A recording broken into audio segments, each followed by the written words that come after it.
All right, in the name of Islam, a phrase we have heard following some of the most terrifying events in America. From 9/11 to Fort Hood to the failed Christmas Day and Times Square bombing, Muslim extremists continue to use violence in the name of their religion. But now, one Muslim group finally has had enough and is standing up for peace. Naseem Mahdi is the national VP of one of the oldest Muslim communities in the U.S. and is launching a nationwide Muslims for Peace ad campaign, and he's live to discuss it. Finally, Naseem, we have someone speaking up for peace and Islam. Why now? I think it was long overdue that people should have come up and said that this is we not only practice peace, but we have to get out and go door to door. And now we have started an initiative to reach millions of people.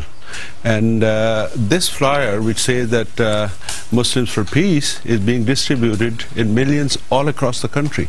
And in New York, we have also another initiative that on 100 buses, we have this slogan, Muslims for Peace. And we are promoting muslimforpeace.org. We are asking that you have questions, 1-800-WHY-ISLAM. You ask and we will discuss. So this is an initiative which will tell people that Islam means peace and not terrorism. Do you feel for yourself and your safety and your family's safety for coming out and condemning the terrorist acts who do these acts in the name of religion, and you talking about peace? Do you fear for your welfare?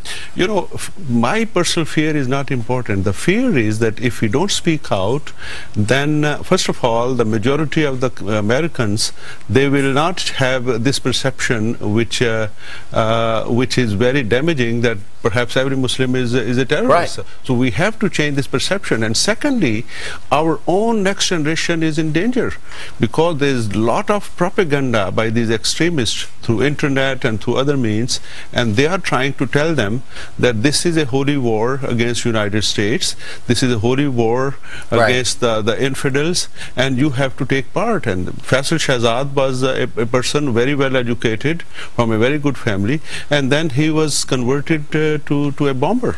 So what is he interpreting about your religion wrongly? You know, the religion is being exploited for the sake of politics, for the sake of control of masses, and this is something very ugly. And we say that all the Muslims, and we say that majority of the Muslims, vast majority of the Muslims are moderate. Vast majority of American But they don't Muslims speak up. You're the only ones. You're one of the few speaking up. I can count them on one hand. Yes, so we are saying, and we are getting good feedback from other Muslims, that you are doing the great thing and we want to support you. Well, it's great, and now you have a website to talk about it. We got to have you back and talk about what's happening over at the World Trade Center, building a mosque center there, because I know you want to talk about that as well. Muslims for Peace is the organization, and you have that website out. Thanks so much for joining us and coming in today. Thank you. Okay.